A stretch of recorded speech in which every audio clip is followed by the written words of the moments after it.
Okay, we've had the technology recommence. So for those that are joining the stream after a slight break, we did have a technicality where the sound being muted during 5 minutes causes a bit of a problem, but we're now going to resume the meeting on item 12, which is the report of the Independent Remuneration Panel, and I'll call on Councillor Phillips to speak on that. Thank you, Chairman. Would you like me to repeat my comments, Chairman? Yes, okay. I'll pretend like I haven't written these down and I'll speak off the top of my head. Read the report in detail, as you all know. None of us in this room came into council, into local politics for the money, and if they did, they'd be sorely disappointed. Members of all parties did not get involved primarily because of our sense of public duty to our communities. We do incur expenses in line with our work. Very little of that is covered by our expense policy, so I do believe it's only right that if we want a council which is broadly representative of the communities it represents, we cannot make it cost prohibitive for anyone to enter public service, and therefore do need an adequate and appropriate allowance for councillors.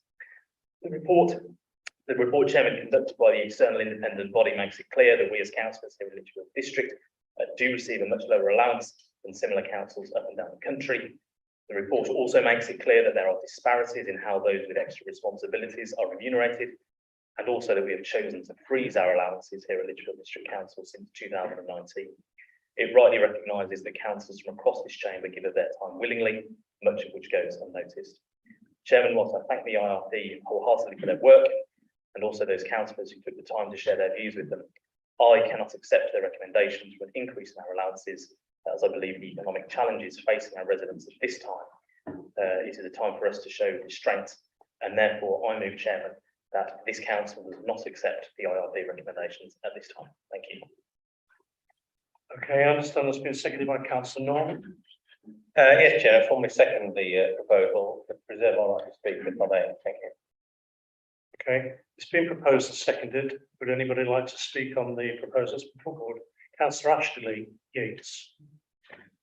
I don't want to speak on those proposals. I'd like to speak on my own proposal, if that's okay. We have a proposal that's been put forward and seconded.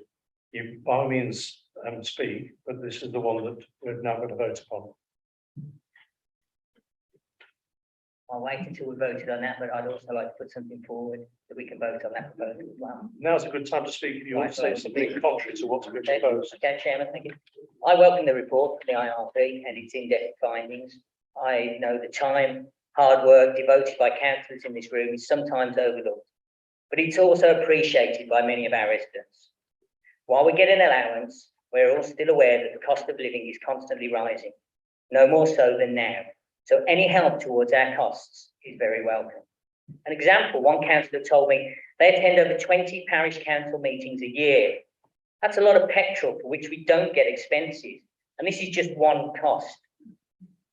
This is the kind of commitment all Lichfield District councillors give. And I'm grateful that this report has recommended that our allowances should be adjusted to reflect the value we add to residents' lives in this district.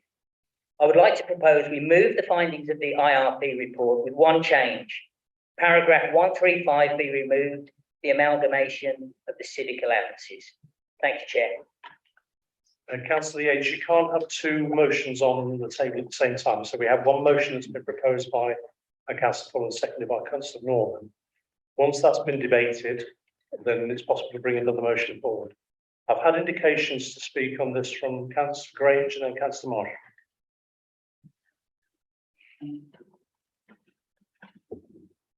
Thank you, Chair. I think the point about parish councils is a complete red herring. It's got nothing to do with this council. And if people want to work parish councils, that's fine. We're talking about Lichfield District Council.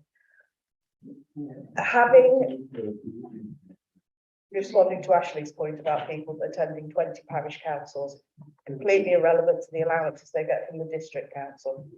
We are in a cost of living crisis. We know that food bank usage is going through the roof. We know that we have residents who are struggling to pay their fuel bills. To even think about raising our allowances at this time is just wrong. We should not even be having this debate. I support Councillor Fulham. I think it's a very sensible response. We just need to recognise that the report is great. It's the wrong time. Thank you. Councillor Marshall. Chairman, thank you very much for giving me the opportunity to speak. In terms of the report itself, page 46 outlines the regulatory context, and for me, it makes compelling reading. The reasons for consulting the panel are clearly enunciated with bullet points 1 to 6. And if we are concerned about the way in which our electorate will perceive a decision by the members to accept the recommendation of the body, then we are being unnecessarily pusillanimous, in my opinion. It must be noted that we have not asked for an increase.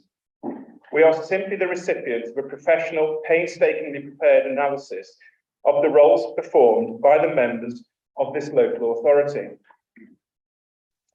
The importance of the word independent contained within the IRP is all the justification we need should anyone doubt whether it's acceptable to receive the suggested increased remuneration.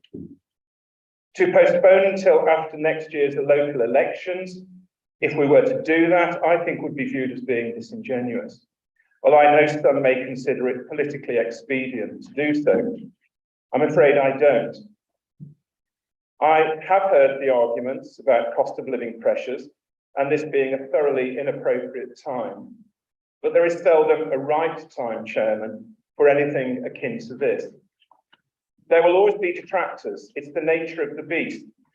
However, if we cannot be confident enough to adopt this report because we fear the public's reaction, then we are seemingly happy to underwrite the notion that we are not worthy of increased allowances, which are currently, as has been suggested, at a level below most others throughout England. Thank you, Chairman. Thank you, Councillor Marshall. I've seen the Councillor Yates, Ashley Yates wants to speak again, but there are a couple of speakers who have indicated. Councillor Tapper first. Thank you, Chair. My views on this are quite simple, really. I read the report and it gave a very comprehensive and easy to understand legalistic view of why it felt it was necessary for the allowances to be adjusted. However, the prevailing sense that I got while reading it was, do we seriously need this money? Does anyone in this council chamber that receives the allowances truly need the money? It was pointed out about the parish councils. I fully support the comment that was made earlier. That's absolutely irrelevant to these allowances. It's for the parish councils to decide. It was discussed about general petrol bills. Well, again, looking at the actual increase that most of us will receive, which is not that much, you seriously going to tell me there's going to make that much difference? No. The differences that are being raised in this report are incredibly small. And in my opinion, while the material nature of them is small, the message that they send is clear. And I disagree that refusing this money is in some way politically expedient or being disingenuous towards the public. I fully reject that claim. I think it's that sense of public duty that our leader referred to. We do not get into this job for money. Now, while we are expecting everyone to tighten their belts to reflect the current economic climate, we should not be accepting more money, which is fundamentally not necessary. As such, we need to do exactly what we say. If we expect our residents to tighten the belt as the government tells us all to do, then we should stand there side by side with them and do exactly the same. As such, I completely support, while we note the report, we do reject it because it is simply not necessary. And in my opinion, to take the money would be disingenuous. Councillor Ray. Thank you, Chair. I too feel that this is totally inappropriate and I will be voting against it. I support Councillor Fulham and Councillor Tapper spoke very well, I thought, and Councillor Grange. I just wanted to add a couple of other points. It is wrong. It shows this council being out of touch. Please remember, councillors, that the cost of living crisis, food, energy, tax, these are only just starting. The real pain for our residents is coming down the track. And then also the second point I want to say, as councillors, We need to think of our own reputation, and I thought of mine. I'm saying how I'm voting. We also need to think of the reputation of this council. If we vote for this, that damages the reputation of this council, and we are all representatives of it. I know, as has already been said, a number of councillors, I hope most councillors are going to vote against this. That is the right thing to do, and I vote all other councillors to do likewise.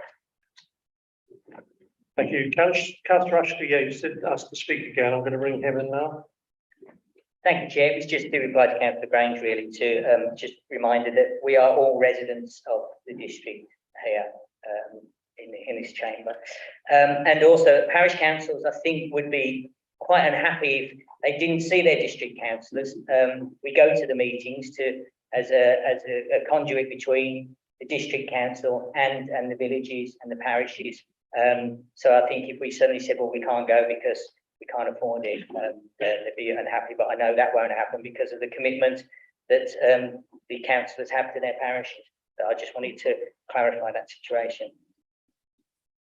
Thank you, Councillor Yates. I've got three speakers, Councillor Salter, White and Spruce in that order. Councillor David Salter.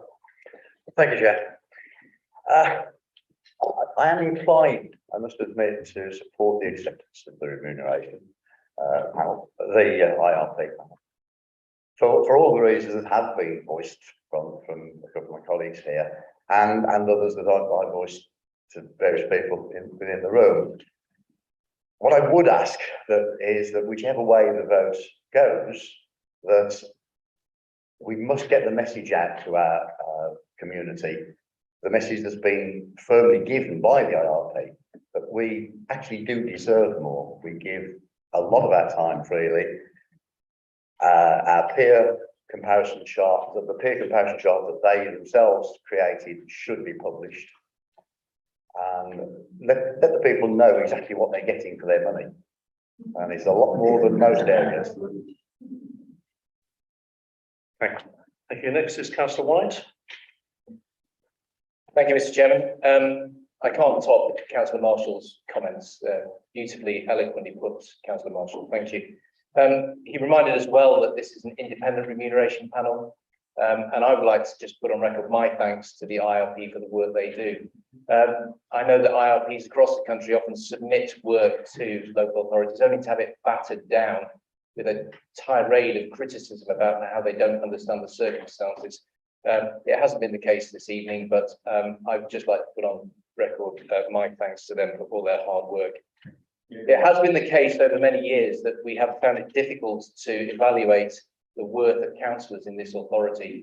I can recall Councillor Powell nearly 20 years ago in 2003 doing a piece of work to just sort of look at comparator authorities and see how we compared against others. He found then that we had a difference, a discrepancy. And over the years, what's happened is we've found ourselves taking freezes from time to time in order to reflect the economic circumstances felt by the people we represent. And one might argue that in certain circumstances, that's the right thing to do. But over the years, there's been an accumulation of those freezes. And what we now find is that each year that we come up with a decision to move forward with an acceptance of an increased remuneration, we say, no, we'll put it off next year until next year. And then what we'll do then is we'll reevaluate it all and we'll make sure that everything's put back on an even keel. That reevaluation never comes.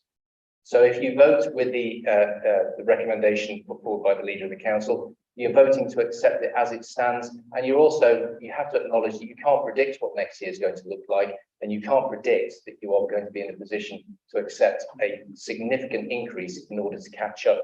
If you take what it is tonight, that is what you are stuck with, because that's what nearly 20 years of experience as a councillor tells me.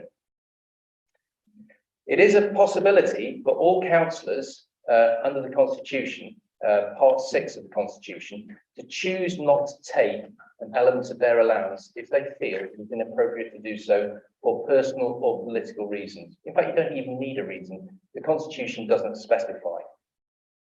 I do find it a little hard to take from Councillor Tapper, who took in 2020-2021, you had £4,298.04 in basic allowance, and you had £183.79 in special responsibility allowance. And it appears to me, because you always follow the money, that's the trick I've learned over all these years, follow the money.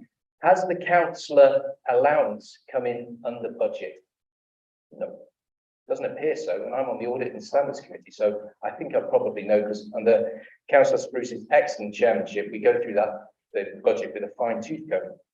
So it appears, Councillor Tapper, that despite your virtuousness standing up here in the chamber this evening, you're not quite so virtuous when it comes to the actuality of not taking the allowance to which you are entitled.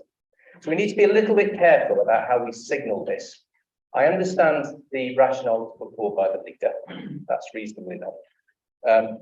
But I also recognise the fact that Councillor Tom Marshall has put forward a very eloquent case as to why the factors that have been considered by the IRP are worth considering on their own merits here this evening. Thank you. I have noted you, Councillor Tapper. I'll let you come in a bit later. I've got three other speakers there first. Councillor Spruce. Thank you, Chairman. Similar to Councillor White, I pay tribute to Councillor Marshall for his very erudite rejection of the proposal done by the Leader of Council. It seems to me to be pointless to, at some cost presumably of several £1,000s, to have an independent report and then to ignore it. I do accept the basis that there is never a right time to change council allowances. There's always some reason why you shouldn't do it. And since time immemorial, every opposition of every council has always said, no, we shouldn't take it, we shouldn't take it. And that basically is wrong. You look at the figures, you look at the report, and Lichfield has time after time after time not taken allowance, not increased it. As a result, we're in the bottom 10% across the country. And that's why there is never a good time, and it is wrong to continually ignore the reality. Thank you, Chairman. Thank you, Councillor Ball. Thank you, Chair. I wasn't going to speak on this, Chair. I don't think that they need to.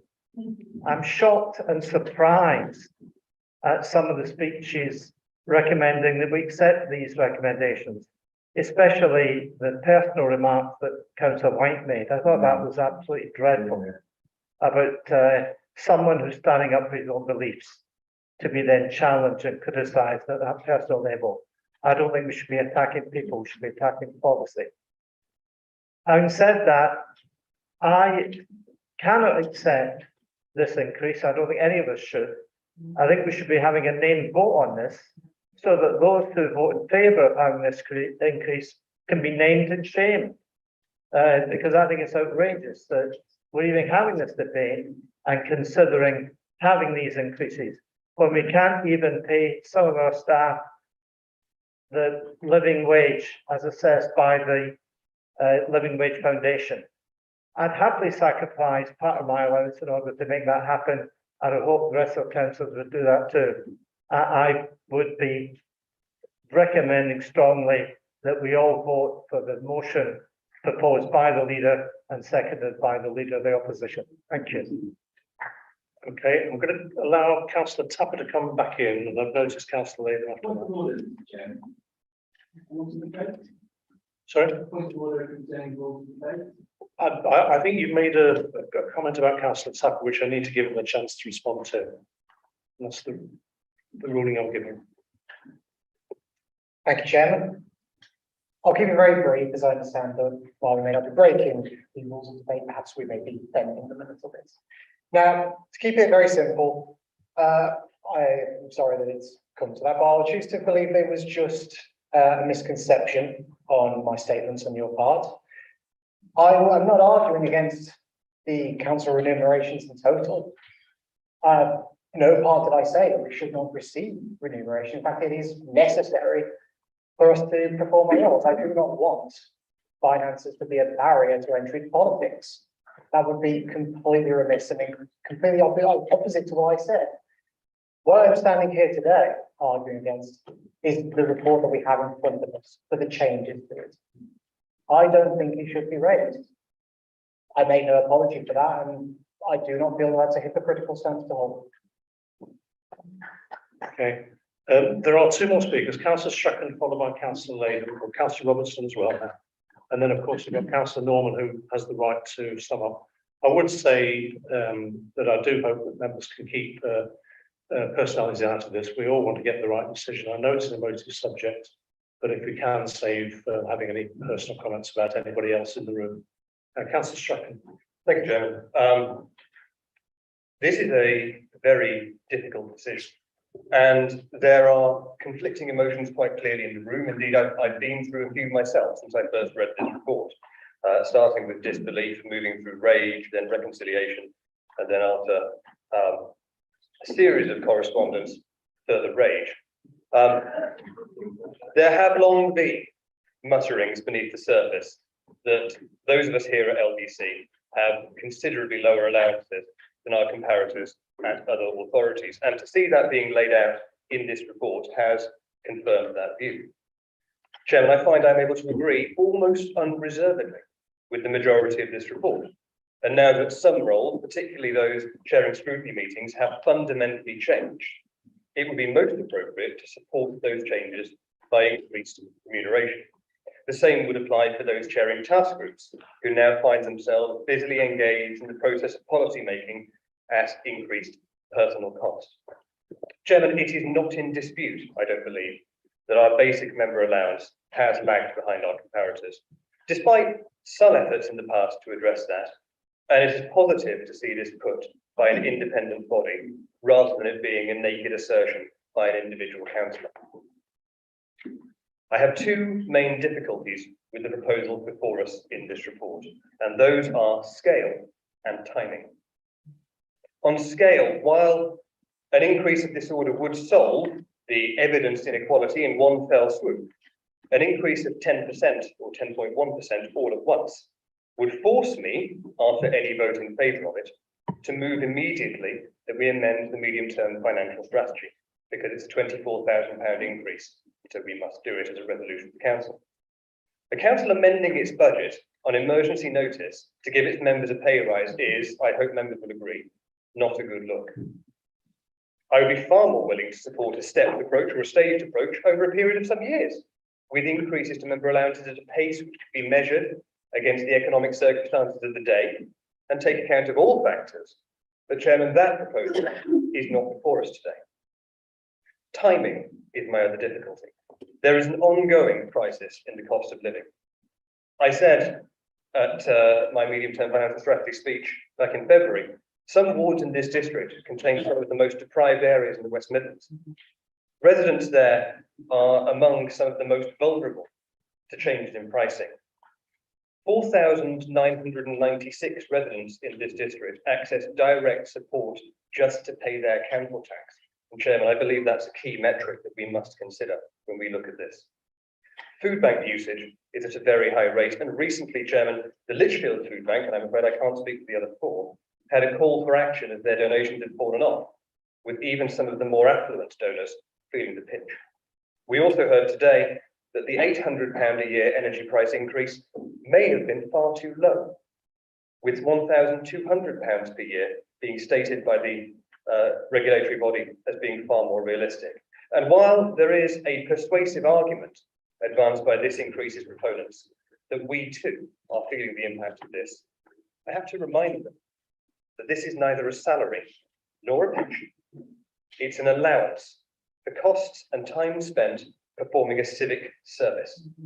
Excessive costs for travelling on council business can already be defrayed by an existing expenses scheme where members are minded to claim.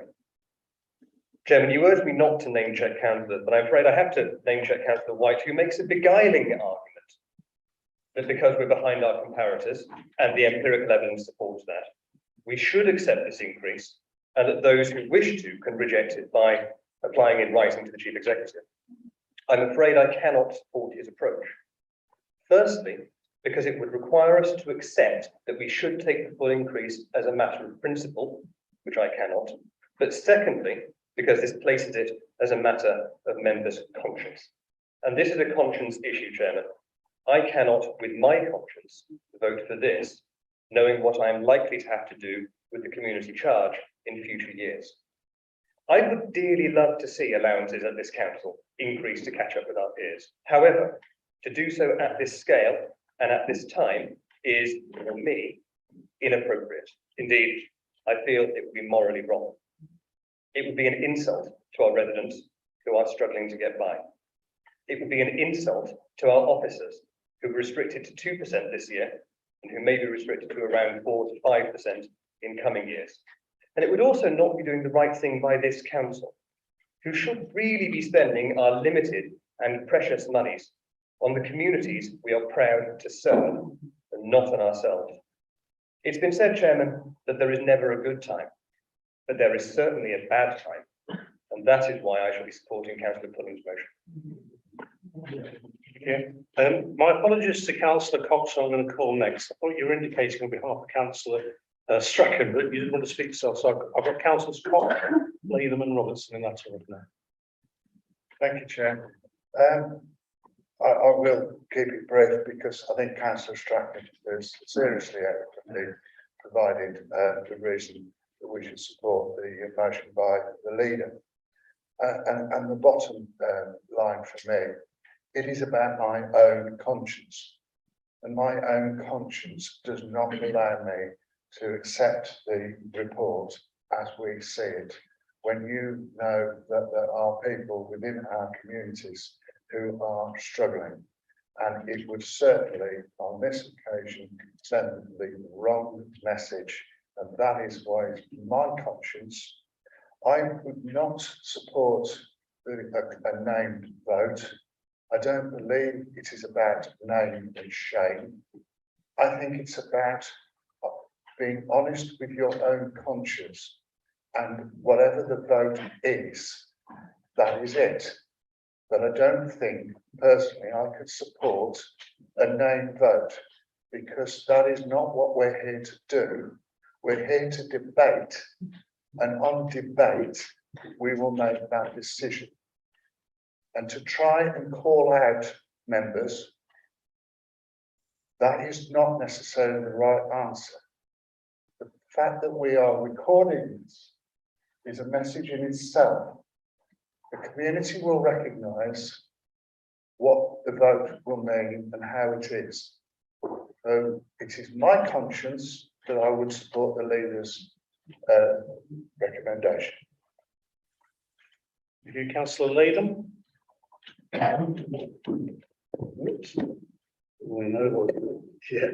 Thank you, Chairman. I've listened to what's been said and I've read the correspondence from the IRP. It seems that we are accepting what the IRP is giving us. We're happy with it. We agree with it. It's a well-written document and we are saying, yeah, this makes sense. Our issue is not in accepting it, it is when to accept it. And I would ask, when will be the right time to accept it? The closing paragraph from the IRP in the sort of introduction section of this paper says, the IRP is content that the recalibrated basic allowance is robust and justifiable once the following has been taken into account. It has been arrived at by the methodology set out in the 2006 statutory guidance. We've been working on stuff going back all of that time. The weight of the representation received supported an increase on the current basic allowance. In other words, people were talking to them about their allowance and their feelings. It is still less than the mean median basic allowance paid in the benchmark councils. The recalibrated basic allowance is only keeping Lichfield in touching distance of peer councils, and it's starting to lose touch. The final comment they make, I can get this computer to work, is that had we adopted the percentage increases that were being granted to our employees, council employees, the figure that we would be now on as the allowance would be very close to the figure they are now suggesting. So in real terms, we would be receiving an allowance that is similar to the one we are now being offered, and we would not be standing up here saying we don't want it or we do want it. It would be coming to us as a means of index-linked allowance. Thank you, Chairman. Thank you, Councillor Robertson. Thank you, Chair. It's unusual actually, because myself and Councillor Strachan are usually kind of spitting barbs at each other across this council chamber, but I think tonight we're in very significant agreement. I agree with him that there's some significant work to do on our scheme of allowances, but I also agree that this isn't it. I recognise that the independent panel came together, they volunteered quite a bit of time, they looked into a little bit of data, and they produced a report for us. However, I'm not 100% confident in the conclusions that they've drawn. The report repeatedly mentioned terms such as on the low side, which are very difficult to quantify. It's a very guttural feeling that's in there. They mention underrepresented groups, but there hasn't been any consultation undertaken with them. There is a lot of discussion in there, which is effectively benchmarking based on other councils, neighbouring councils, similar councils. But that data doesn't always come with what is the split in those comparator councils of electors to council, because that will really strongly skew the amount of time and the amount of people that you're representing, things like that. That data is absent. Now, it might be similar, but I can't test that from the data that we've been given. There's some discussion of averages and some discussions of means and some discussions of medians. And actually, I'm quite glad that it always includes both. But within that, when it starts talking about calculations, it uses full-time employees median hourly rate. Whereas elsewhere in the same document, it talks about how these are inherently part-time roles. And I can't quite get that to line up. Surely if it says, and it actually says in black and white as part of this, that these are part-time roles, why aren't we using median part-time salaries? Because that to me would seem a better calculation. There's no discussion around the 50% discount, which actually I think potentially if we did reach out and consult with people in underrepresented groups, that might be something that they might raise with us, particularly young people. Now, I don't know, it's a long time since I was a young person. It's taken me a while to admit that, but I'm finally there. So I think, whilst I don't want to criticise anybody on the panel, and that's absolutely not what I'm saying here, I think that that report has some questions that I would like to answer, that I would like to ask, and it's difficult to make that on the basis of the data that's presented in the report.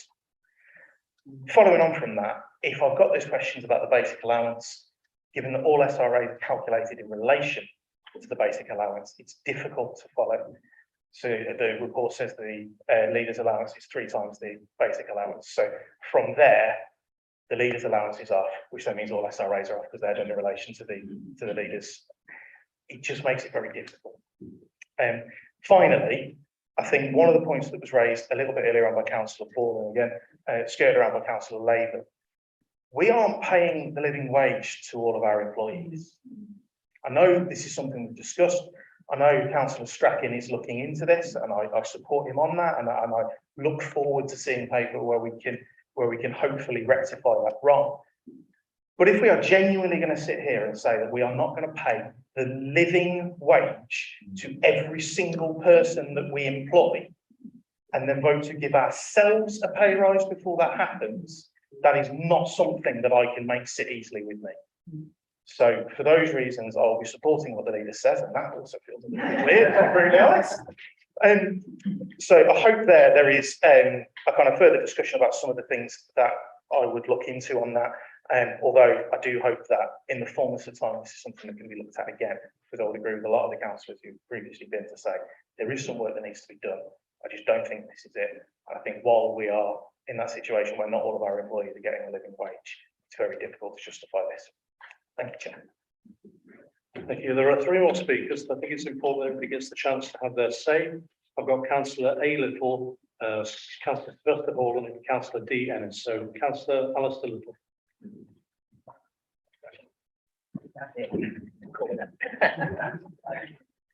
Thank you, Chairman.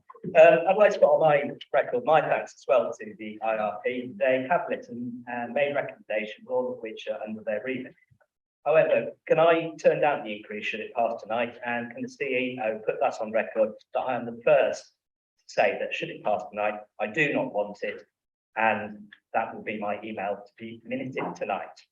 On that note, I would say we've been now debating for 42 minutes with more speakers than I've ever seen before on giving ourselves a pay rise. What message does that send? Yeah, I've heard a lot about messages, but we discussed giving ourselves what a lot of the Conservative councillors have said, a very small pay rise. Longer than we have put the council tax up for every single resident in the district. So I don't want to add to the now 1 minute longer than I just mentioned, but Chairman, can we quickly move to the name vote that Councillor Ball recommended, and I second that. Okay, we'll deal with the name votes later. We've got still two speakers, Councillor Sylvester Hall. Thank you very much, Chair. It has been quite revealing listening to some of the debates. Thank you, nearly a good catch. And certainly I'd like to put on my thanks on record as well for the IRP report.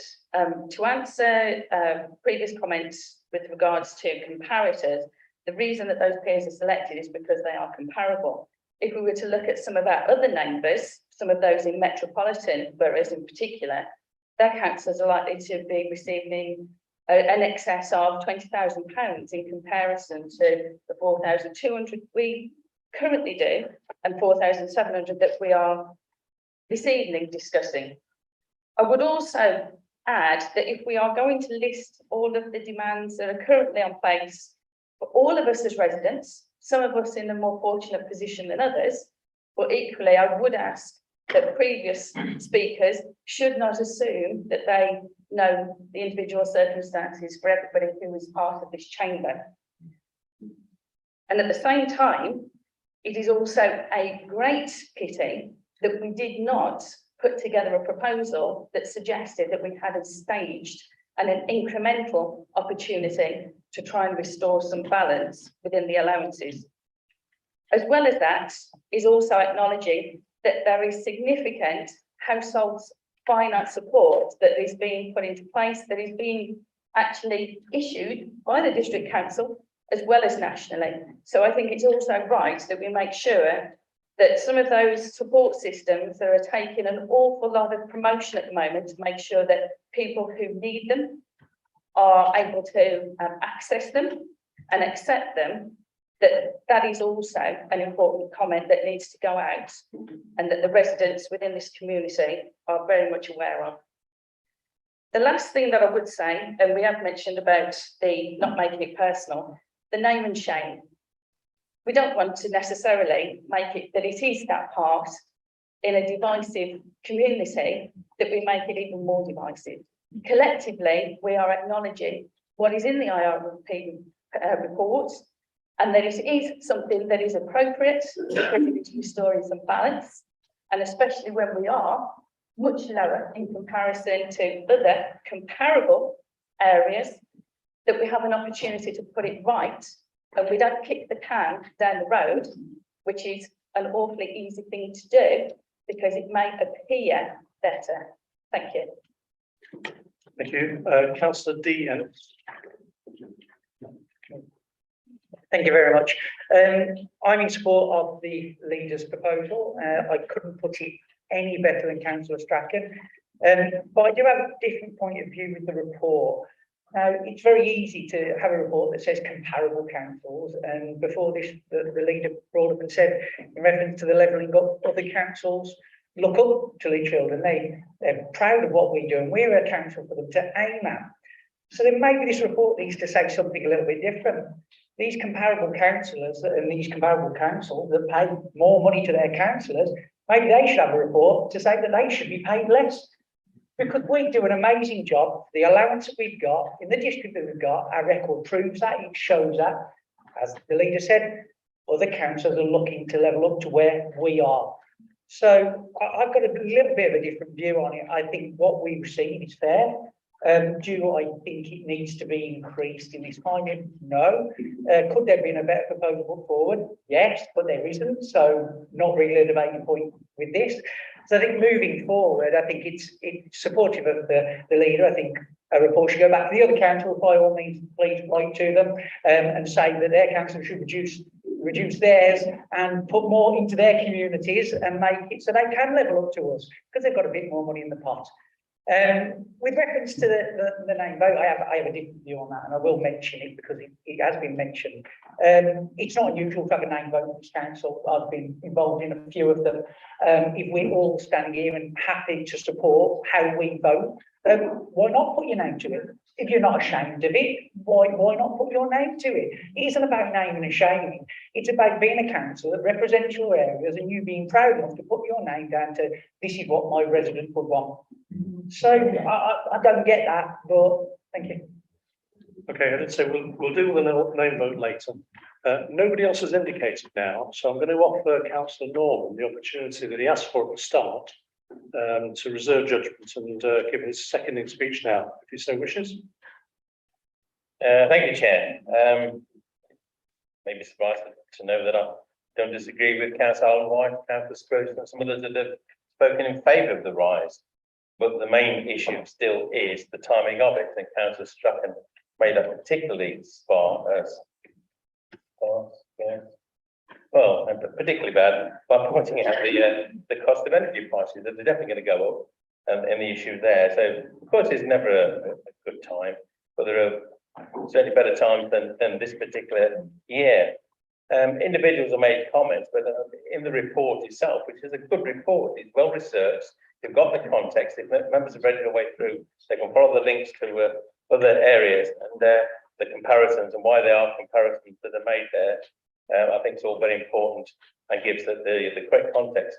But for example, one of the things that the IRP are not suggesting is that it's a wage, although of course it is actually less than the minimum wage, let alone the living wage per hour that good members can put in. But for example, it's not connected to attendance. I mean, there's one individual who's spoken and supports the zero increase. They've only turned up for 64% of the meetings. So does that mean they give 36% of their money back to the local authority, Chair? That person also did not vote for the Labour proposal not to increase council tax. And that's a matter for them to deal with. They also did not bother to give any evidence, either written or in person, to the IRP, although they're speaking against it now. On the evidence of the IRP, I think the Councillor Tapper's benefit, I think it does need to be in private, and he can't really speak on behalf of everybody, because I don't know what, and Councillor Sylvester Hall referred to this, I don't know what people might have said to the IRP. Some people may need that extra money, because what the report does say, in paragraph 17, as such, the IRP is keen to ensure that allowances and support enable members and potential members to undertake their duties without personally having to subsidise their public service. If you've got two people in a small business and one's a councillor and they have to keep saying to the boss, oh, I've got to get off to a meeting, I've got to get off to a meeting, and then you choose to actually promote one of those, never mind all the rules, which one would you choose? Not the one who keeps going to meetings. That's the reality of some people's situation. And I think that ought to be taken into consideration as well. Councillor White mentioned about the independent remuneration panel. It's about one of the best ones they've seen. I can't disagree, it is. Councillor Spruce, again, it comes back to this, and other people have met this, Councillor Latham as well. It's the timing. This is perhaps one of the worst years ever to actually suggest an increase. Not just an increase of 10% or 10.1%, but any sort of increase. This is the problem that we have at the moment, and the reason why I can't support it at this time. As for the name vote, I don't want to support it for the chair, but I think he'll be telling you later on when somebody's called a name vote.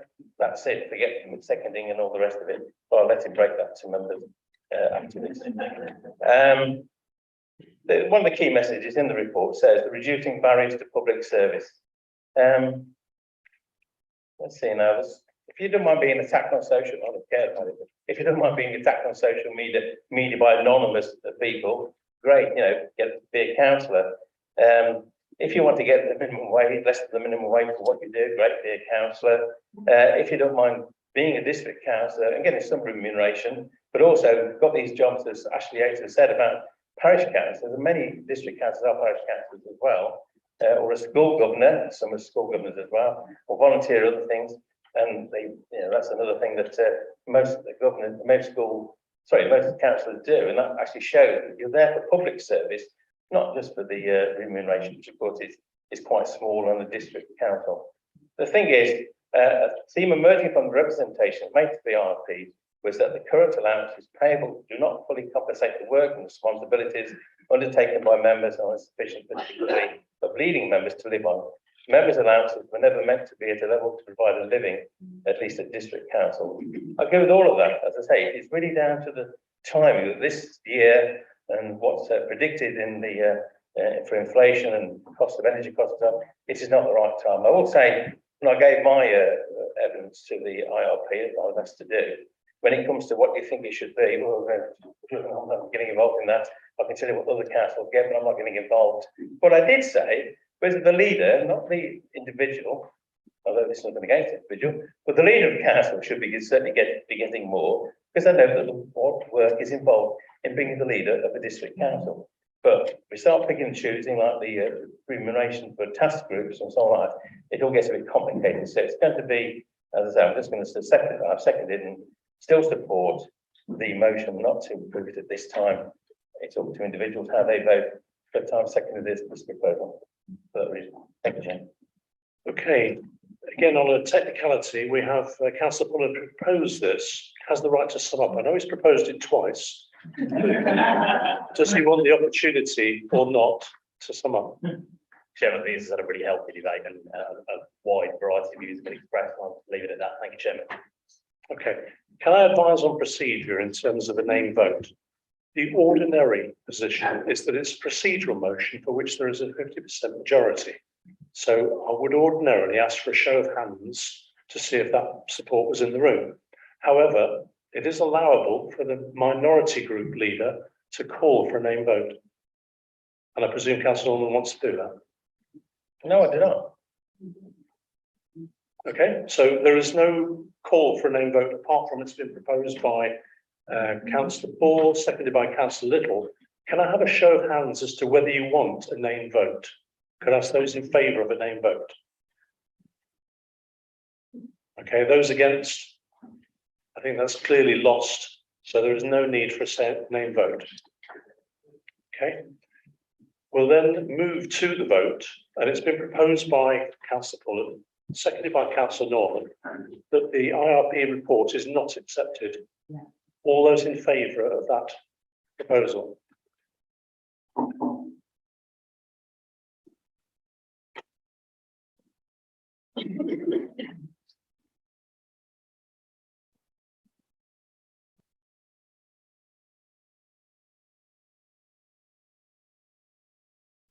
Keep your hands up for a minute.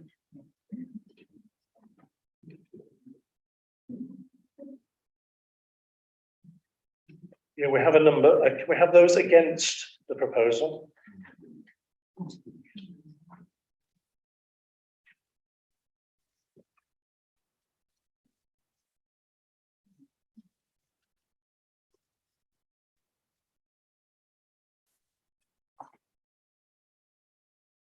Okay, and any abstentions, just to record that.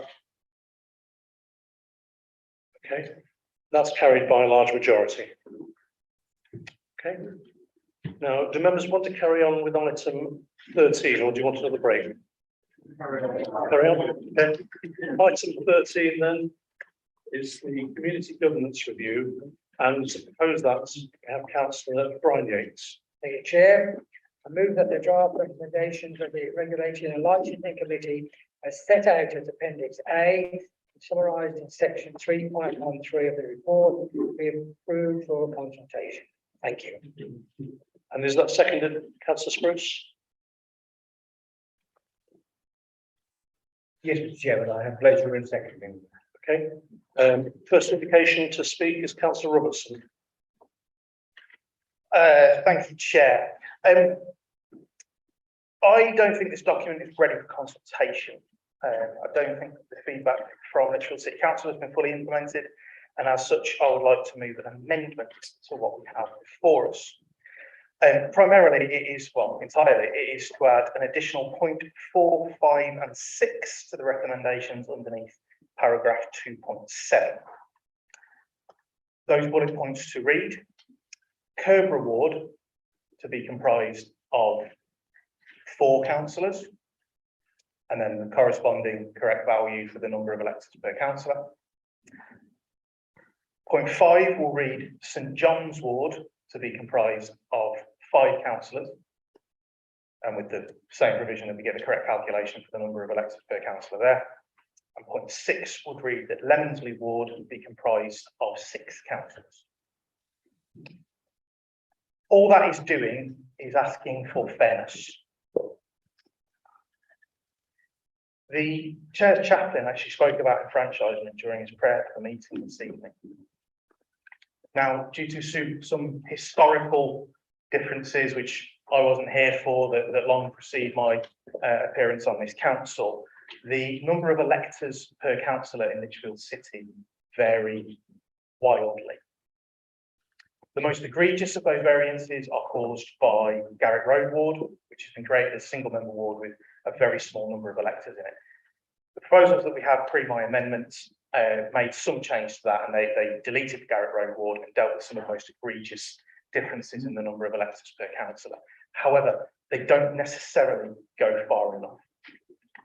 The proposal that we have in front of us leaves 4 out of 6 wards in Lichfield City with more than 10% variance between the number of electors that elect a councillor in their ward and what it should be across the city. If the Boundary Commission came and looked at this, or if any of the statutory bodies looked at a set of boundaries like that, they would instantly kick it into review. What we're proposing is to go out into consultation with a document which doesn't meet that standard. We're proposing to go out into consultation with a document that has obvious holes in it, obvious flaws. The changes that I'm proposing to make here return Lichfield City Council to 28 councillors rather than dropping it to 27.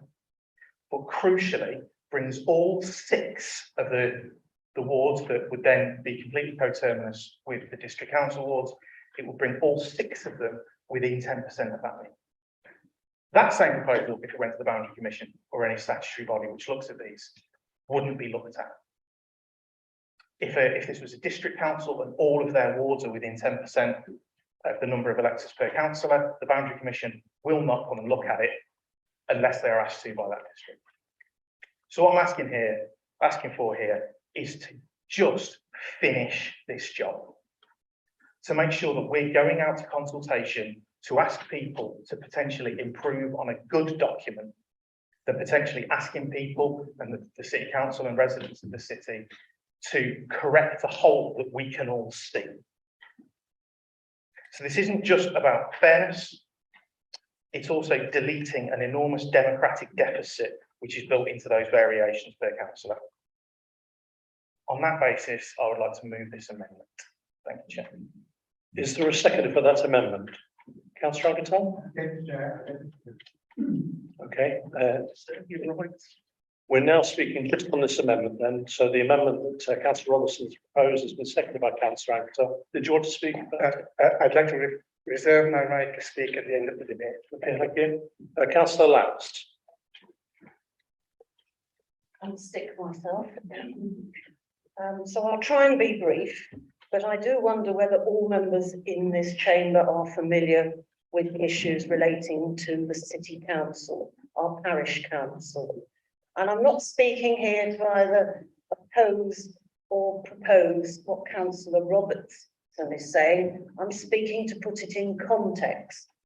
I will clear the fact that on some earlier papers, as the former cabinet member for regulatory matters, my name was put on some of these papers. I've had an apology from the Chief Operating Officer because it should not have been, because this first and foremost is not an executive decision.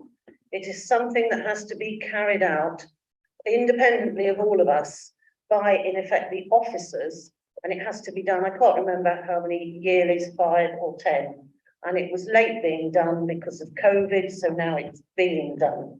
So this is very much a document not of our making, and I'll explain why. And first of all, I would make the comment that I don't have an interest because it's not one of my wards that Councillor Robertson is proposing to change around. But I know Councillor Anketel, while seconding his motion, was on the Regulatory and Licensing Committee, which proposed and put this through to us.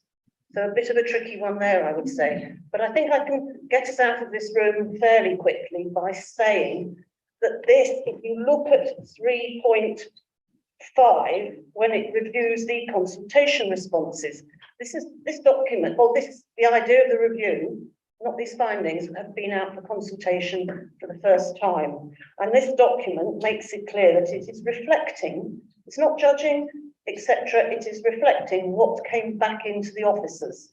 And I've checked this, bear with me, I've checked this with our monitoring officer. And that's what it's reciting, because it's not for them to make the recommendations at this stage, which is what Councillor Robertson is asking us to do. And then if you look over the page 82, it sets out the timetable, and it says, we then go out to a second round of consultations with this paper, July to September 22, and it says, publish the draft recommendations for further consultation with local government electors. This is very much for our residents to decide, all town and parish councils, so it will come to the city council as the parish council, local groups, interested parties, and there'll be recommendations on the LD's website. So I just think it's premature and not the right point in time in this whole process to go with these amendments at this stage. And I would propose instead that we very much, I don't judge it either way, put it as an option on this paper that goes out to our residents and the other bodies I've mentioned. And I think that is the most fair and democratic way, given what this exercise is about. And I wouldn't want, as a district council at this stage in the process, to say, people out there, this is your option. Because they may, let them put the option, they may well go with it for the reasons you've outlined, but it should be another additional option. And I'd be happy with that, but I'm not prepared to make a decision that it must be this at this stage, given the timetable that we have to follow. Thank you. Councillor Lax has raised the matter. I've seen Councillor Yates is to speak next. But in terms of declarations of interest, I think it's probably appropriate that I give my view that I will be declaring a personal interest as a member of the city council, i.e. parish council, because it's safer to declare that interest, and it's up to members to decide their own interests if they so wish. So as a member of the city council parish, I'm declaring that interest. Can I just ask if any other councillors wish to do that same thing?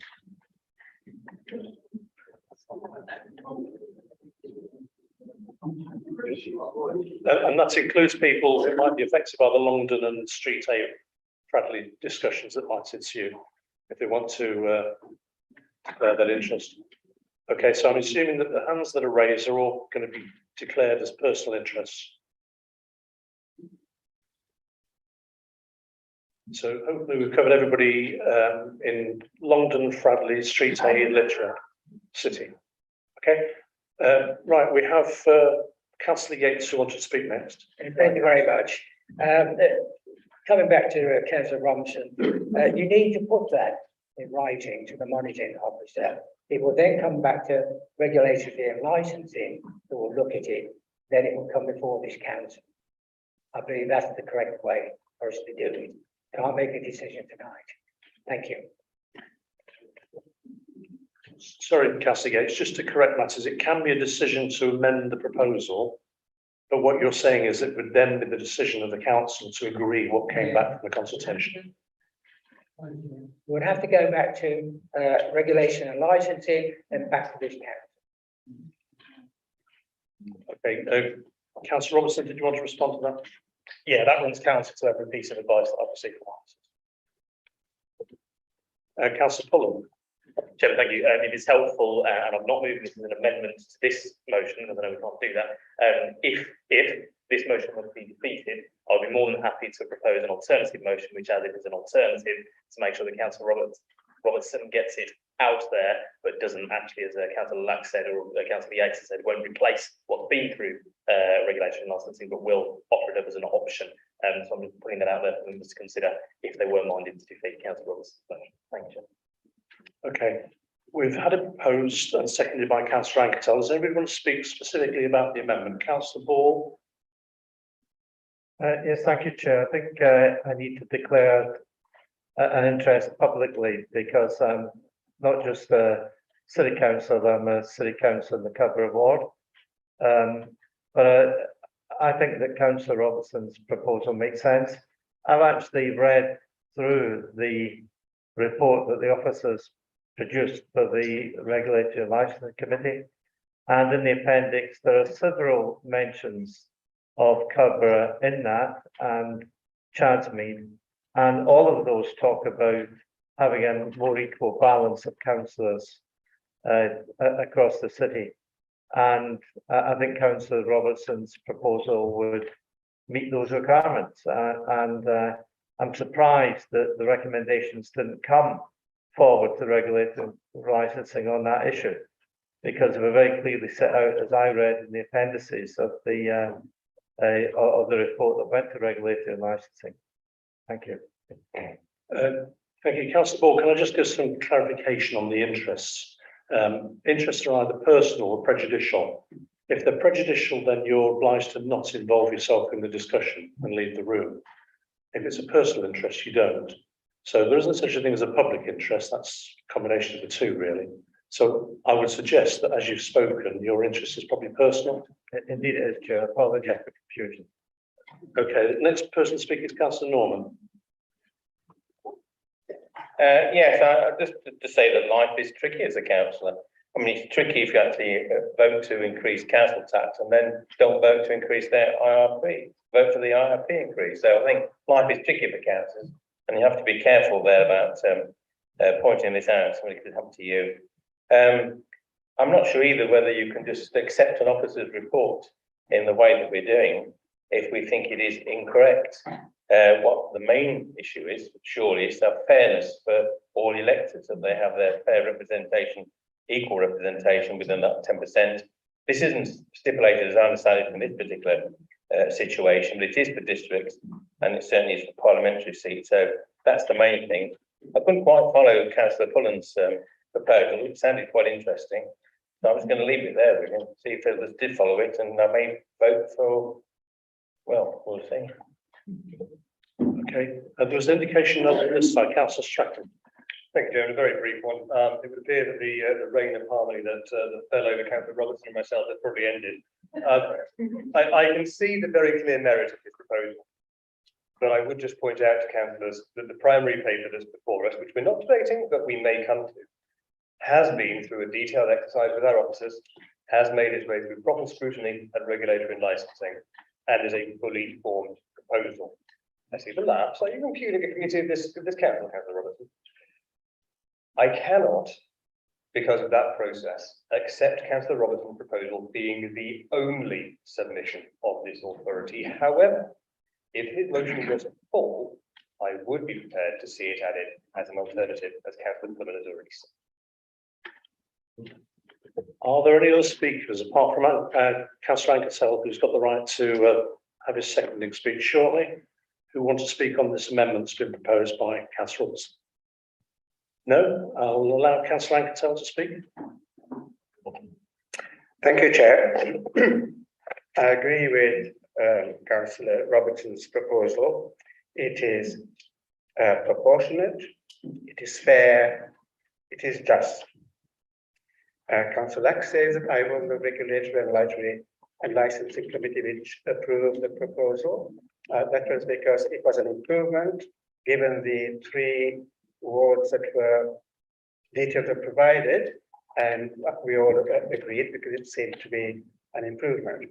It didn't include, I think, St. John's, Kerborough, is that another ward? Lemonsley, yeah, okay. So before Councillor Robertson's amendment, St. John's would have had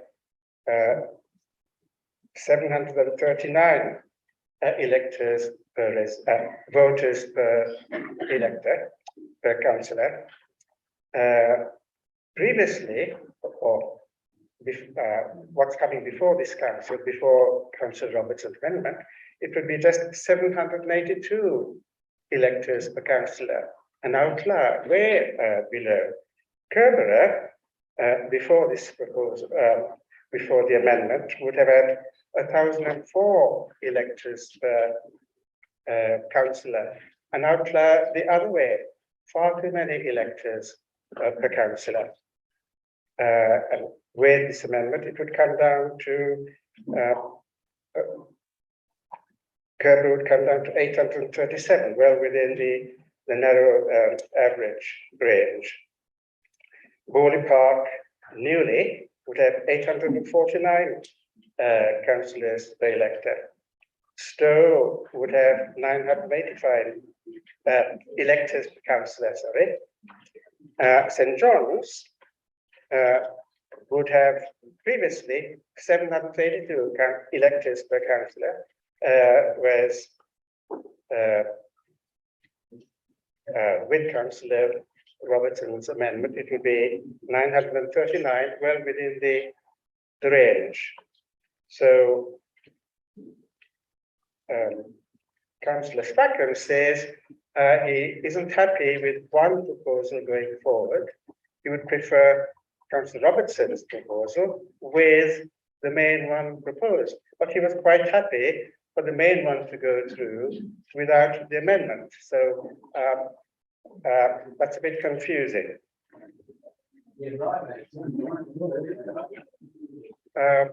So if we do not accept Councillor Robertson's proposal, our residents are going to think that we are reject, or we don't want to have one that is fair, proportionate, and just. I would like to have alongside it some that was less fair, less proportionate, and less just, sort of a kind of gerrymandering. So I hope councillors, I think perhaps I was getting people confused. In the new thing proposed by before Councillor Robertson's proposal, St. John's had 782 electors per councillor. Now we have 939. That's very wrong. Sorry, 939 councillors, electors per councillor. It would now have 782.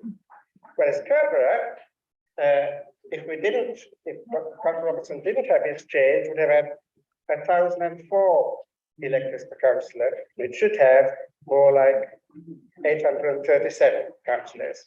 So I think members have got the message in terms of. okay. I just know we don't want our electors to think that we are gerrymandering. Yeah. Okay. I think that message has come over. By rights, Councillor Yates, the proposed original motion has the opportunity to sum up. You don't have to if you don't wish. Strong.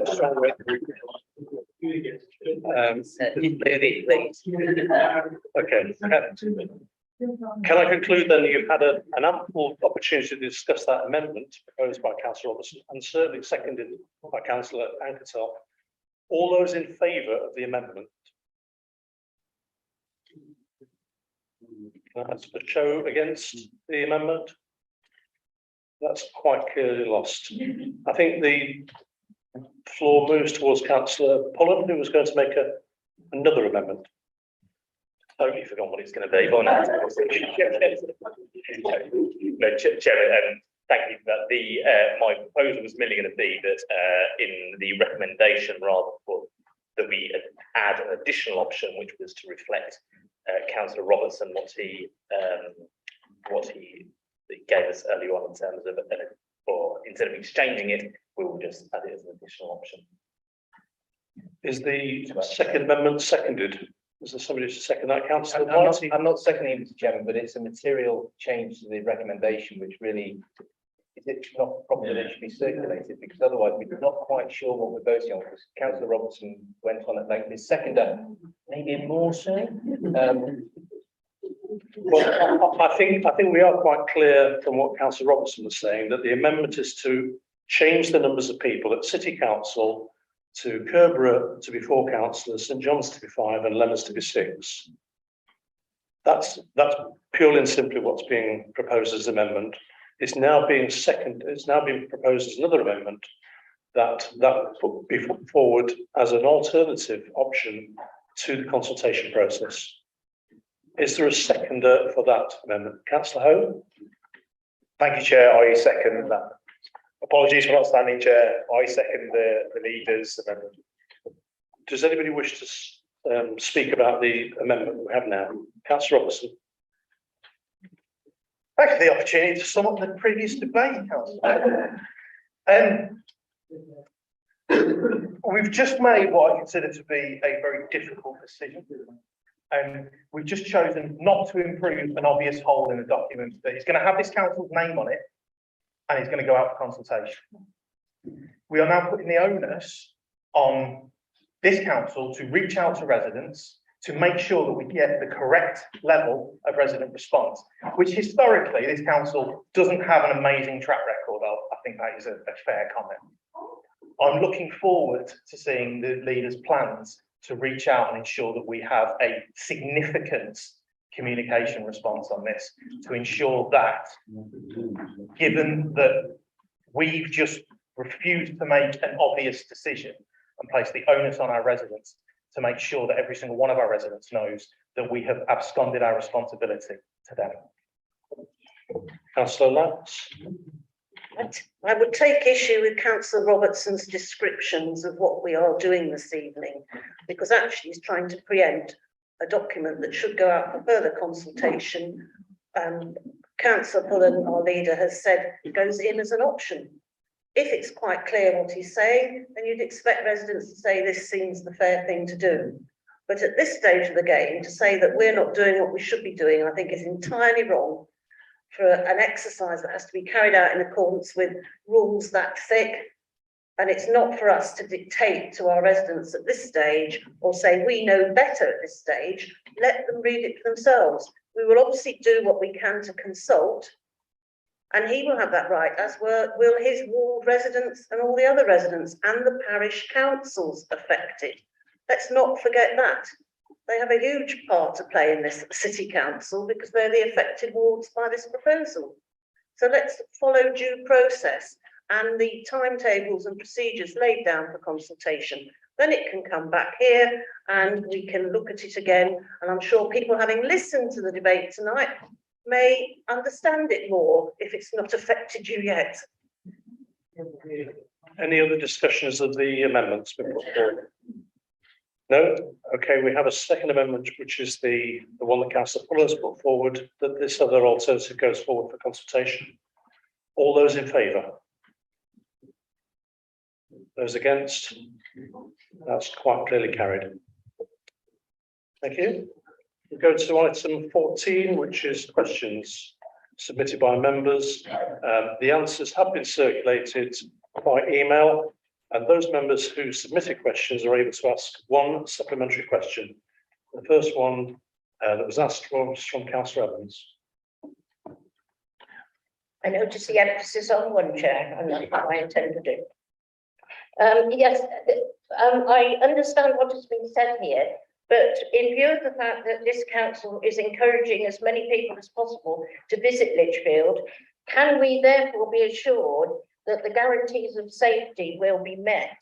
Because it is vitally important that people who want to visit the restaurants in Lichfield and around the area can be sure that we have the right things in place to ensure that that happens. And can I be assured that that is going to be so? Pass that over to the Cabinet Member. Thank you, Chairman. I'll be responding to Councillor Reedy's absence. Yes, you absolutely can be assured of that, Councillor Evans, and thank you so much for highlighting the broad range of eateries and dining establishments throughout Lichfield District that have done so well recently, a number of them winning awards recently, one of them taking up a tenancy within this district council house.